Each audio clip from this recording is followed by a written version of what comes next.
नमस्कार, आप देख रहे हैं देवभूमि, आपका पसंदीदा चैनल। आज के इस वीडियो में आप श्रवण करेंगे कार्तिक मास महात्म्य का 34वां अध्याय। इसके बाद एक अध्याय और रहेगा, उसके बाद हमारा महात्म्य समाप्त होगा। आपके लिए विशेष जानकारी ये है कि कार्तिक मास महात्म्य के बाद भी मार्गशीर्ष जो हमारा अगला महीना है उसका महात्म्य हमारे चैनल पर प्रतिदिन सुनाया जाएगा। तो आप चैनल के साथ जुड़े रहें और प्रतिदिन भगवान श्री हरि विष्णु का आशीर्वाद प्राप्त करते रहें, कथा सुनते रहें। आइए हम आज का महात्म्य आरंभ करते हैं। आप अपना स्थान ग्रहण कर लें, शांत चित्त होकर भगवान श्री हरि के चरणों में अपना ध्यान लगाएं और कथा सुनना आरंभ करें। पिछले अध्याय में कार्तिक का जो किस प्रकार से उद्यापन करना है उसकी विधि बताई जा रही थी। आगे की कथा सुनते हैं। सूत जी कहते हैं कि उद्यापन करने की शक्ति नहीं हो तो व्रत संपूर्णता के अर्थ ब्राह्मणों को भोजन कराएं। अर्थात आप अगर सक्षम नहीं हैं उद्यापन करने में तो उसके लिए, उसकी संपूर्णता के लिए आप ब्राह्मणों को भोजन कराएं। ब्राह्मण नहीं हो तो गौ का पूजन करें। अगर ब्राह्मण आपके पास उपलब्ध नहीं है या नहीं कर सकते तो जो गौ माता है उसका पूजन करें।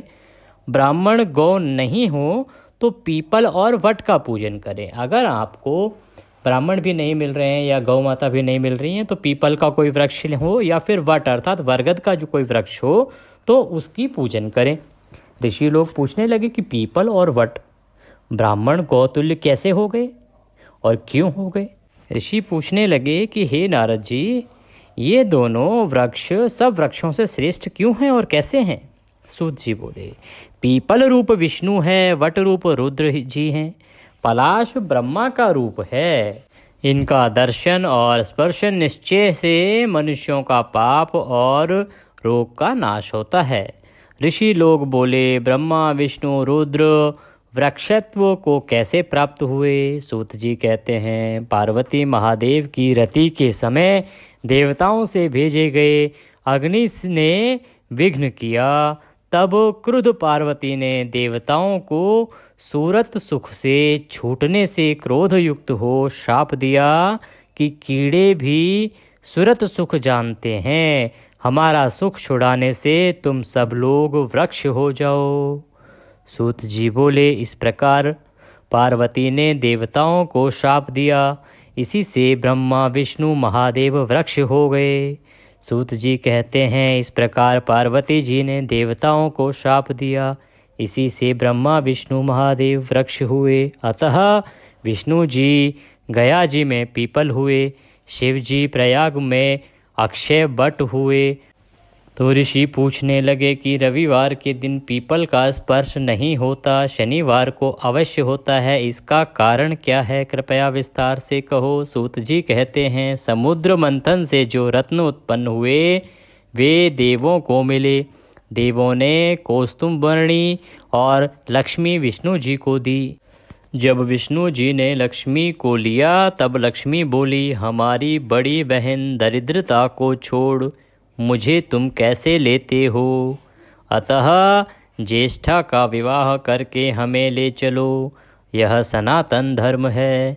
तो माँ लक्ष्मी बोली कि उनकी जो बड़ी बहन है वो दरिद्रा हैं, उनको पहले विवाहित करो, उसके बाद ही मेरा विवाह हो सकता है, यही सनातन धर्म भी है। सूत जी कहते हैं, विष्णु जी ने लक्ष्मी जी का वचन सुन दरिद्रता को उद्यालक नाम मुनि को दिया।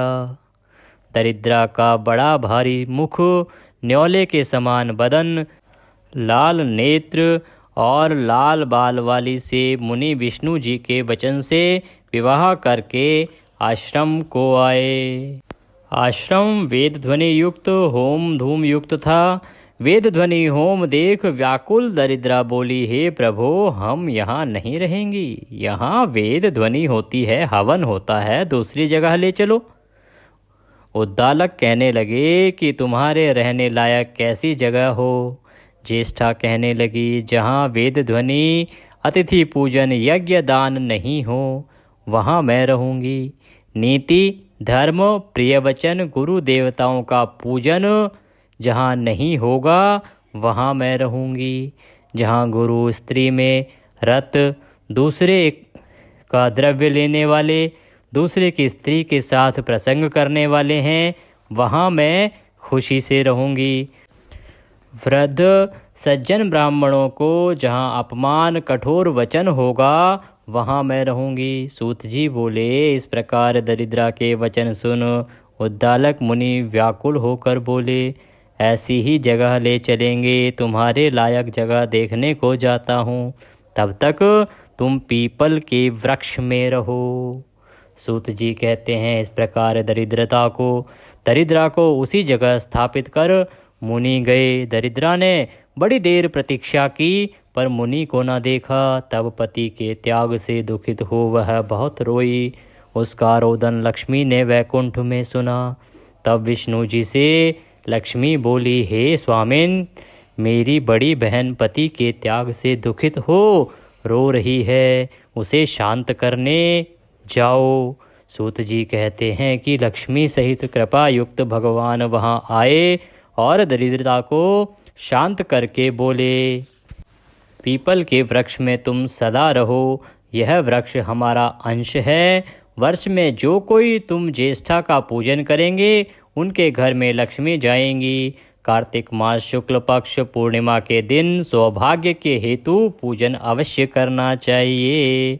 तो कार्तिक शुक्ला जो अभी पूर्णिमा आ रही है उस दिन अवश्य रूप से पीपल के वृक्ष का पूजन करना चाहिए। शनिवार को पीपल का स्पर्श करना चाहिए। लक्ष्मी सहित तुम्हारी प्रीति के अर्थ हम आएंगे। कार्तिक पूर्णिमा को और शनिवार को जो कोई पीपल को स्नान कराएगा, चंदन इत्यादि से पूजन और प्रदक्षिणा करेगा, सूत्र वृक्ष में लपेटें तो लक्ष्मी सहित हम पूजित होते हैं, अर्थात भगवान नारायण पूजित होते हैं। शनिवार के दिन पीपल का स्पर्श करके पूजन करें।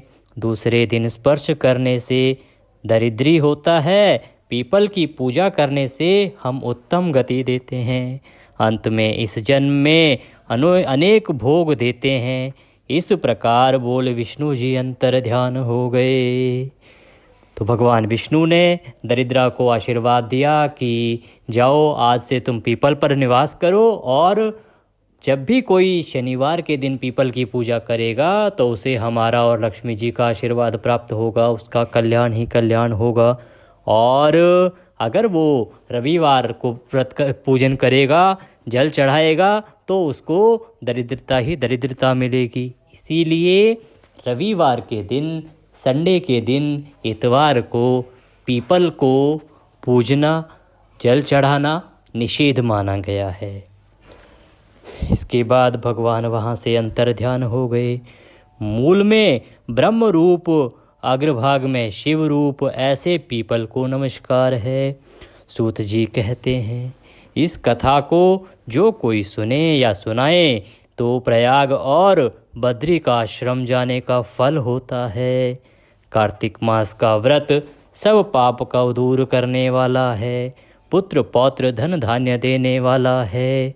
जो मनुष्य नियम करता है उसको तीर्थ सेवा से जो फल मिलता है वही फल इससे प्राप्त होता है। इति कार्तिक महात्म्य चतुस्त्रिंशो अध्याय संपूर्णः। बोलिए श्री कार्तिक महापुराण की जय।